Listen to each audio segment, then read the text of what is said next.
Olá, oitavo ano, tudo bem? Bom, eu vou trazer nessa aula para vocês o que a gente começou a ver em sala de aula, certo? E não deu tempo da gente terminar, que era o comprimento da circunferência. Como que a gente faz para calcular? Bom, em sala de aula eu falei para vocês pegarem diferentes objetos circulares e medir o seu diâmetro, certo? Que é a distância de um ponto até outro, e o valor do comprimento, usando o barbante e uma régua, ok? Bom, se você fizesse isso para todos esses círculos aqui, de uma forma extremamente precisa, o que a gente obter? Aqui a gente tem a circunferência, vamos chamar de C1, como sendo esse comprimento 1, e aqui o diâmetro 1. Nessa outra aqui, C2, D2, C3, D3 e por último C4, D4. O que vocês verificaram era que sempre que vocês pegavam e dividiam o comprimento pelo diâmetro, dava um valor muito próximo de 3,14, certo? Se você fizesse isso para o C1, para o C2, D2, para o C3, D3, ok? Para todas essas circunferências, sempre dava o valor de 3,14. E o que a gente pôde concluir com isso? Bom, de vez eu ficar sempre falando 3.14, 3.14, 3.14, eu vou chamar esse 3,14 de π. Certo? É isso que os matemáticos fizeram. Chamaram esse número de π, para simplificar. Então, toda vez que eles escreviam o comprimento dividido pelo diâmetro de um círculo, o resultado era π. Ok? E a gente sabe o que é o diâmetro, né? A gente define o diâmetro como sendo 2 vezes o raio, né? Nesse meu caso aqui, o R1. Beleza. Se o diâmetro é 2 raios, eu posso substituir aqui no lugar. Tudo bem? Ó, então o meu comprimento dividido por 2R é igual a π. Simplesmente substituir o diâmetro por 2 vezes o raio. Multiplica em cruz. Então meu comprimento é 2πr.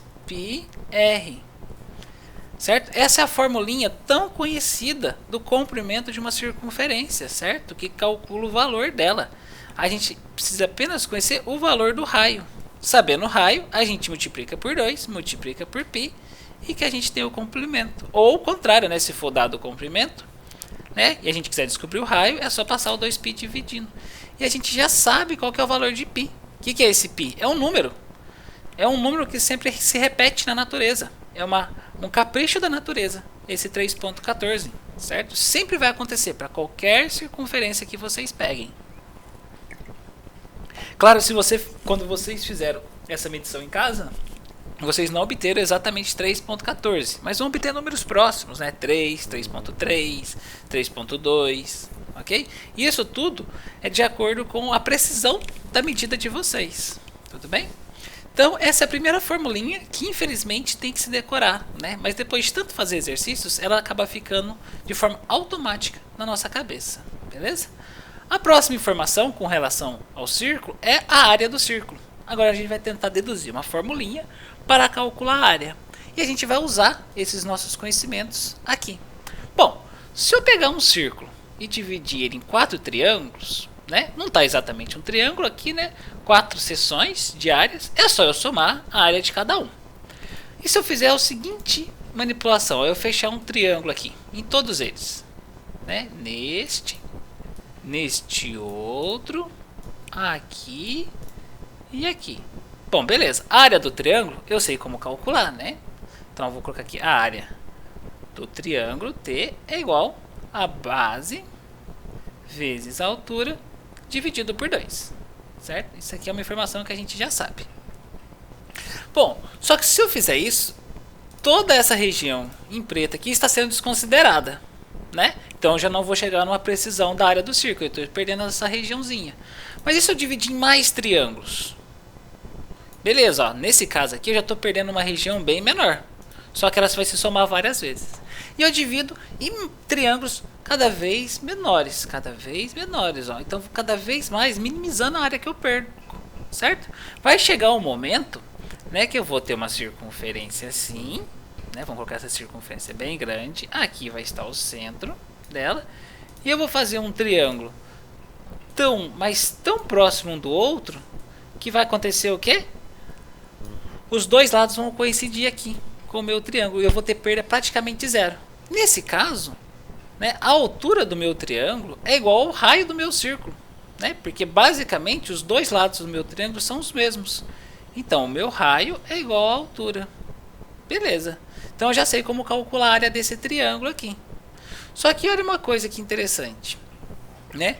A área do triângulo é base vezes a altura sobre 2. Ok? A altura, né, é o que? É o próprio raio. Então a área do triângulo vai ser base vezes o raio dividido por 2. Certo? Só que se eu fizer isso para dois triângulos, 3, 4, 5, 6, 7, infinitos triângulos que aqui vão aparecer, certo? Eu vou chegar na área do círculo, se eu somar todo mundo, né? E quando eu somo todo mundo, a altura continua sendo a mesma, só que quando eu somo as bases, essa base mais a outra, mais a outra, mais a outra, e vou dando a volta, no final, quantas bases eu somei? Exatamente o comprimento da circunferência inteiro, certo?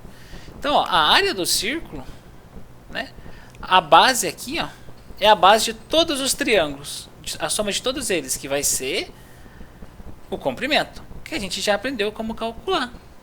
2πr vezes a altura, que é o próprio raio, que a gente já viu, dividido por 2.